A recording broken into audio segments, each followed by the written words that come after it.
Welcome to Right Click, where your digital dreams come true. This week's show is packed full of geeky goodness, so grab that joystick and hang on, because this week on Right Click, we get inside programs in Windows in the basics. Daniel gets an eyeful of some nerdy knickknacks and tech toys. And we review Allegiance, Microsoft's multiplayer masterpiece.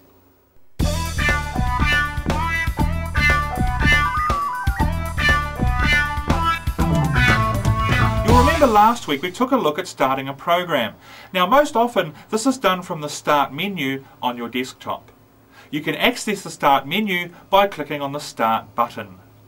One of the options in the Start menu is called Programs, and from here you can start a program by clicking on its name with your left mouse button. Let's have a bit of fun with a program, namely Microsoft Paint. Paint comes as a free part of the Windows operating system. It's a very basic graphics package, but it's also a perfect example of a standard Windows program. Let's fire it up. Paint is found in the Accessories menu of Windows. If it's not there, it means it probably wasn't installed from the Windows CD-ROM when your computer was set up. Locate your nearest computer geek and ask them to install it for you. Notice the title bar. This tells you the picture you're working on is called Untitled. The best name Paint could come up with for it. We'll look at how you name your masterpieces later. Here are the menus. The File menu contains functions that are related to the storing and opening of picture files created in Paint. It also has options for printing and an exit option which closes the program. See how some of the menu items have keyboard combinations next to them? The combination is the keyboard shortcut for that action. For example, holding down the Control key and pressing N on the keyboard will create a new blank picture file. Windows is full of shortcuts and options like this. The Edit menu controls the way the program works with the picture and includes options to select part of the image, copy sections of it, and so on. The View menu controls what you see on the screen and how the program is laid out. The Colour menu lets you edit your colour palette. The Help menu, a very common feature in Windows programs, gives you access to the help documentation for the program. Basically, it's an online manual. Now, most experienced Windows users find it a waste of time having to click on menus and choose from drop-down lists and so on. So the toolbar is a feature designed to give you one-click access to a program's most common functions. Here we have our Paint bucket. And here a text tool. Notice how when I pass my mouse over these buttons, a little tooltip pops up telling me what the button is for. So let's get painting.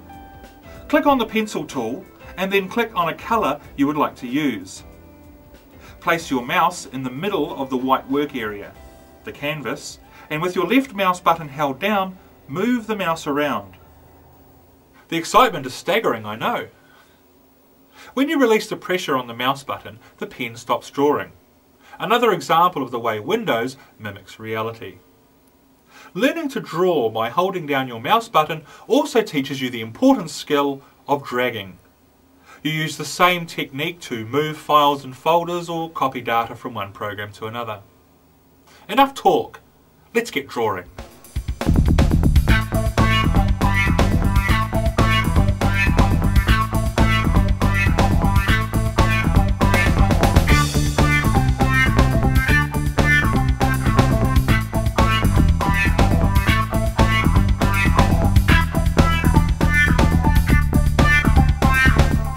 Now if we were to close Paint or Windows crashed, we'd lose the work we'd done on this picture.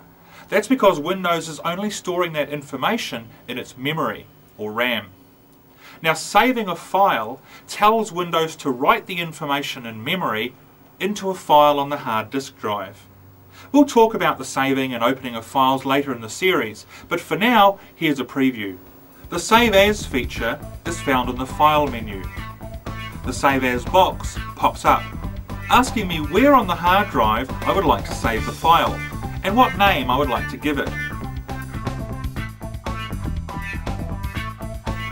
Clicking Save finishes the process. Opening files in Windows works the same way. You click Open in the File menu, You choose the file you want to open and then you click open. Voila! Coming up, we take a look at internet news groups.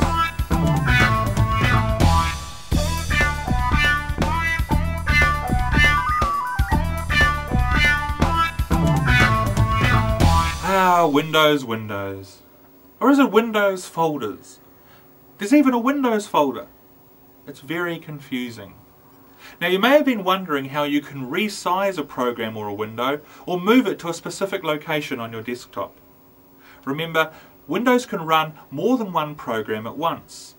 How do you organise all of these program windows on your desktop? To start with, Windows uses this grey strip at the bottom of the desktop called the taskbar to list all of the programs that are currently running. Another organisational feature is a group of magic buttons that you'll find at the top right corner of nearly all Windows software. Let's look at what they do. The button on the left is called the Minimize button. Watch this. Now the program I was working with is still running. I haven't lost any data. It's just hidden out of sight. Look, you can still see its entry on the taskbar. It's been minimized. I know how that feels. Maybe they should have called it the socially marginalized button. If a program is minimized, it can be popped back up again, simply by clicking on its entry in the taskbar. This is called restoring the program. Minimize, restore. Minimize, restore. Now when windows are visible, they can be in one of two states, full screen or windowed. A full screen program is said to be maximized. The middle button switches a program between being maximized and being restored. Maximize, restore. Maximize, restore. You get the idea. When a program window is restored, you can do this with it. You resize a window by placing your mouse over the edge of the window until this two-way arrow appears. Then you hold down your left mouse button and drag the edge of the window to where you want it. It takes a bit of getting used to. You can do this on all four sides of the window. Now if you live in another dimension, you can do this on all of the hypersides of a dodecahedron. Now here's something cool. You can move a window by dragging it from somewhere in the blue title bar. The last button is used to close windows, folders or programs. If you haven't saved the work you've done in a program, you'll get told off by Windows. Hey, it doesn't miss a trick. Where beginners get confused is the distinction between programs and folders. Although they both share similar features, they're square, blue title bars, buttons in the corner, taste in clothing, and so on, programs are the applications you work with in Windows, while folders are simply directories of files on your hard drive. More on this later in the series. Coming up, Daniel reviews Allegiance from Microsoft.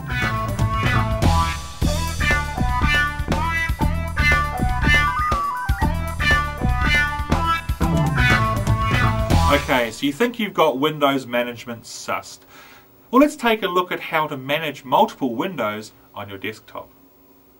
Windows, realising that we humans are a few bits short of a bite in the old multitasking department, makes life easy for us. When more than one window is open, only one of them is active, the one with the blue title bar. Any other windows usually have a grey title bar, and you can't do anything with them unless you click on them. Then they pop to the front and they become the window of honour. You'll notice that on the taskbar, the currently active Windows entry is indented, and you can switch between windows by clicking taskbar entries. You can also switch between windows by using Alt-Tab on the keyboard. How is that useful? The boss is in the room, and I'm working hard on a spreadsheet. The boss leaves, and I play games. The boss suddenly reappears, and I Alt-Tab my way out of trouble. Digitalis do not endorse this sort of behaviour and are not responsible for loss of employment as a result of emulating this example. We have never, ever done anything like this in real life.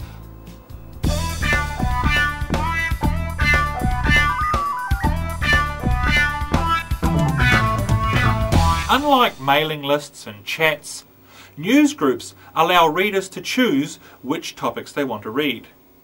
They don't clutter up your inbox, and they are neatly organised by topic. You post your message in a similar way to sending email. Other people reply, and their messages are posted below yours. Alternatively, people can start a new topic. A topic and its related responses is called a thread. If your ISP does offer internet news groups, it'll have a news server, which receives the Usenet news feed. Your message could get to the world's 100,000 plus news servers in less than 72 hours, and it could be read by millions. There are over 20,000 different news groups, organised by subject into hierarchies or trees.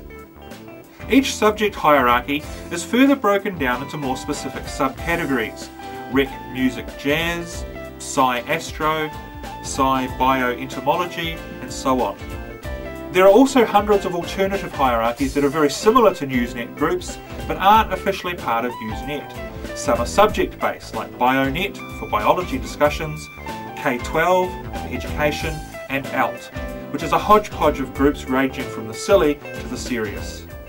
There are rules and procedures for creating new news groups, written by long-time newsgroup users and news server administrators, but they're not binding and no one actually enforces them. It's up to the volunteer news server administrator whether or not to carry particular groups or hierarchies, such as the Alt Binaries Pictures Erotica hierarchy. But there's no one webmaster who enforces these policies. Now, the newsgroup philosophy is this: there is no topic so thoroughly covered that it will not be brought up again. Now, in order to send and receive newsgroup messages, you need a newsreader. John Hawkesby is probably a bit too expensive, so we'll have to go for the software version. Windows comes with a free email and newsreader program in one. It's called Outlook Express, and we'll use that to demonstrate newsgroups. You can see that the newsgroups section of Outlook Express is laid out in a similar way to the email section. Before you can read newsgroup messages, you need to subscribe to that newsgroup. This simply involves telling your newsreader to list that group and download messages from it. There's no money changing hands here. Before you can subscribe, you have to tell your newsreader which news server to connect to. I'll use iHug settings to demonstrate. From Tools, Account, I choose the News tab and click Add News. I'm asked for my name. You don't have to use your real name if you're subscribed, for example to Star Trek. Now I'm asked for my email address. Spam is unsolicited email. Junk mail. You can't escape it. Just like you can't escape getting junk mail in your letterbox. Junk mail comes from outer space. Have you ever caught anyone putting junk mail in your letterbox? No, and you never will, because it's all part of an alien takeover. Anyway. Unscrupulous companies, i.e. Americans, have software that scours the internet looking for this sign, the signature of an email address. If you use your real email address when sending messages to newsgroups, there's a good chance you'll get spammed. On the other hand, you may want people to be able to reply to you personally without having to post public messages to the newsgroup. Here's a sneaky trick.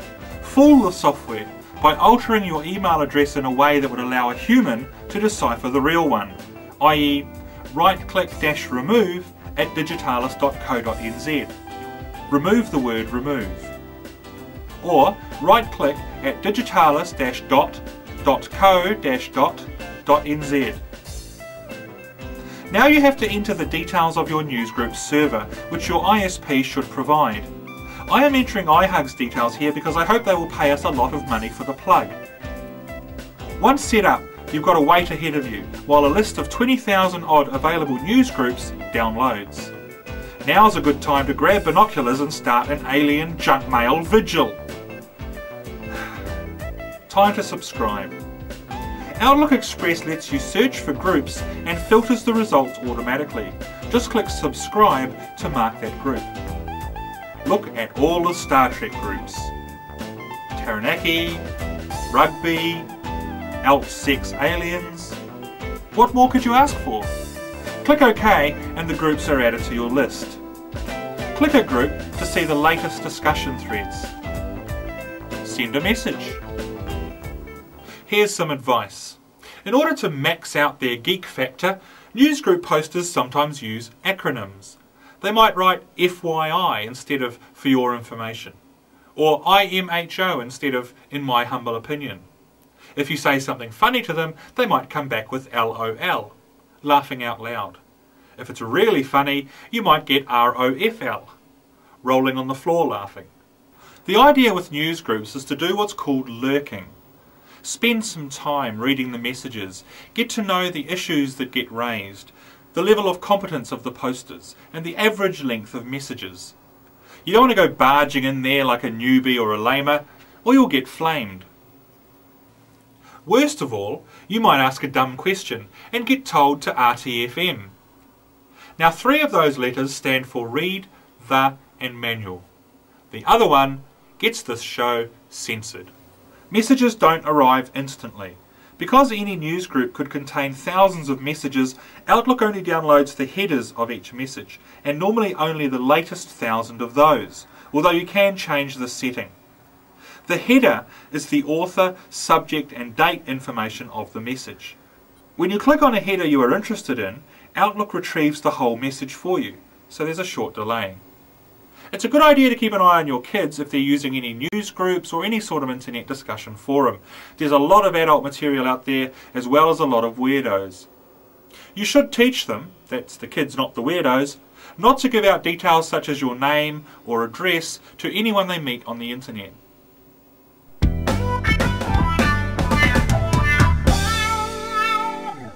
Flying Pig is New Zealand's answer to Amazon.com. An online e-commerce megastore. You can buy DVDs, videos, books, software and more. Sign up with the site and they'll keep track of your interests, customizing the look of the site to match your wants and needs. The net is becoming a place where the consumer is king, and we can get what we want when we want. Now we've used Flying Pig. Their service is excellent and very fast. If you're a bit concerned about using your credit card on the internet, here are some tips. It's more likely that someone will find out your credit card details from a receipt in a rubbish bin than from an online order. Most e-commerce sites have secure ordering areas that protect your transaction and are registered with certification companies like VeriSign. The question you should ask yourself is not, will my credit card details be stolen online, but who am I giving these credit card details to anyway? The net is a community, so dodgy dealers very quickly get a bad name. Make sure that any site you go shopping at has a physical location and address. And don't be fooled by flashy graphics.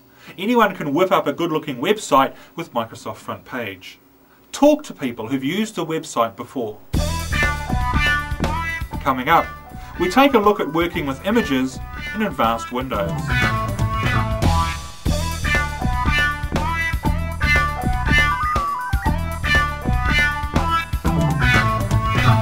Digital camera technology is advancing in leaps and strides, and it's foreseeable that in the near future, digital camera technology will overtake traditional film. Apparently George Lucas will be shooting his next Star Wars movie on a digital movie camera. Digital still cameras work by focusing light onto thousands of tiny sensors, and the resulting image is then recorded in RAM.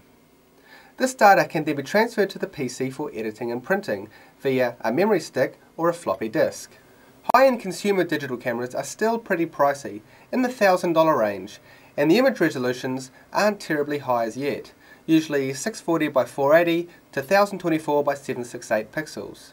But faster and more powerful cameras are coming on the market daily. Digital cameras normally store images in JPEG format. Lucas is going to be talking about image formats later in the show.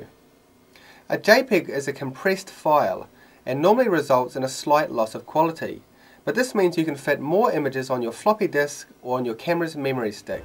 Sony's Mavica FD73 is equipped with a 10 times optical zoom, a 2-speed floppy drive, and is one of the most popular entry-level digital cameras on the market. There is no optical viewfinder, and the user has to rely on the 2.5-inch LCD screen. Aside from the shutter release, which is placed on the top of the camera above the grip, all other camera controls are situated on the back. The zoom lens is controlled by a large sliding switch. Just like all Mavica cameras, the MVC FD73 is a large camera. The corner position of the lens means that it takes a little bit of time to get accustomed to aiming the camera precisely. But the large body offers wide, comfortable grips and good stability. The maximum image size of the Mavica is 640 by 480 pixels, with shutter speeds from 1/60th to 1/4000th of a second. 4 image formats are possible with the Mavica MVC FD73. Normal produces a 640 by 480 JPEG image. Email stores a 640 by 480 JPEG and a quarter size 320 by 240 copy of the photo in a subdirectory. Bitmap uses the Windows bitmap format to store an uncompressed 640 by 480 image. Multi stores one JPEG image, 960 by 720, made up of 9 contiguous images, each measuring 320 by 240 pixels. When recording JPEGs, 2 compression levels are available, fine and standard, with standard applying greater compression to the photo. So for the casual user who doesn't need super high quality pictures, the FD73 is great. Solid and reliable, and with a handy floppy disk drive, it's hard to beat.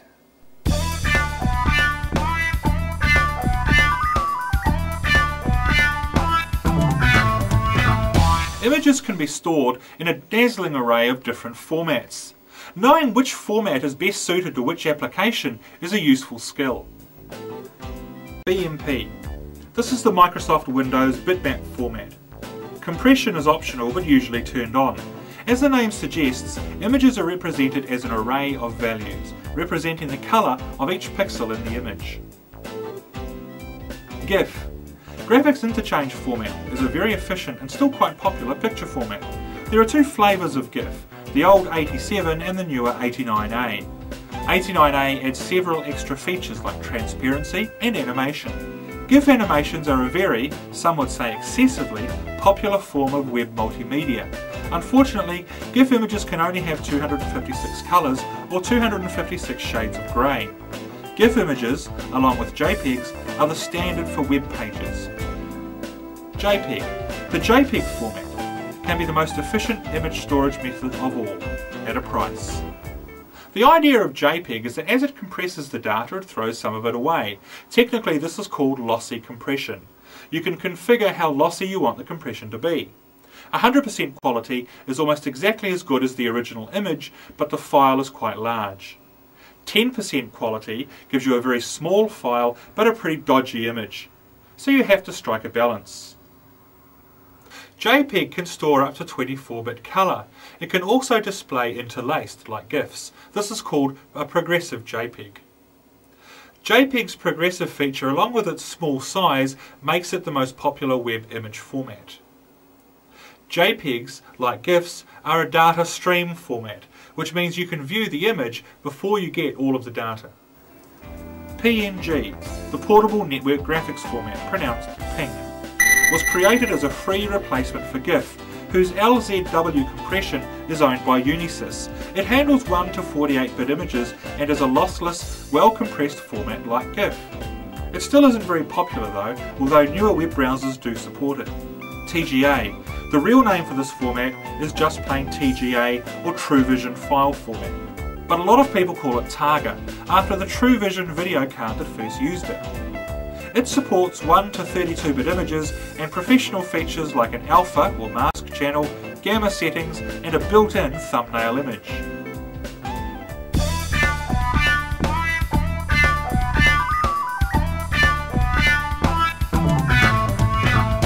Thank you Microsoft for bringing us Allegiance.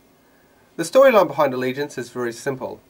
Earth has been destroyed by an asteroid, space is aflame with war, and 3 unique factions are battling it out all over the solar system. Where Allegiance separates itself from the crowd of other real-time strategy and space games is in its play. You're not some lone gun out to save the universe, you are a pilot facing other people. Real people. I remember that day. It haunts all the survivors. Burdens us with inconsolable guilt. The safety mechanisms were too carefully engineered. And somehow on that day across the gulf of space came an end to all our sanity and peace. Out of the darkness came the rock that would change our lives forever. Commencing scan. Okay, Cadet. Here's your advantage. You have to cooperate with your teammates, take orders from your commander, protect your bases, and fight the enemy. Iron Coalition Intelligence reports inbound enemy craft. They're using an old code for their comms, so we can hear them. Watch your message stream to see what they're up to. Everyone on your team earns money, but hardly enough to buy space stations and new ships. So the idea is to donate your pay to your commander, who invests it in technology and research. The commander oversees the playing field, giving commands, which you can choose to obey or ignore, and coordinate the team. As you can see, Allegiance is definitely designed to appeal to the hardcore team players.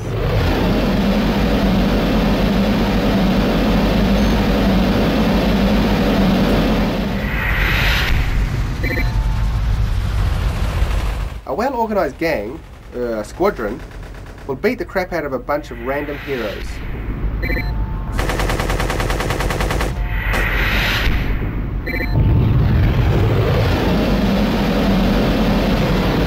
Reloading mission. The game starts out with some training missions. Once you've completed these, you're then ready to battle it out online. You can play for free on Microsoft's Gaming Zone in limited battles and scenarios. You also get 1 free month subscription to the full-on Allegiance Zone. After that, it's $10 US per month from your credit card. The graphics are excellent, the sound as well. The game rocks if you use a force feedback joystick. There are a ton of commands to learn, but you can get by using the standard movement controls till you memorise the rest. Allegiance deserves your loyalty. Well, we made it to the end of another show without Daniel breaking anything. We hope you enjoyed it. Our email address is rightclick@digitalis.co.nz and our website is still www.digitalis.co.nz/rightclick. Oh yeah, and all that stuff about the aliens was true.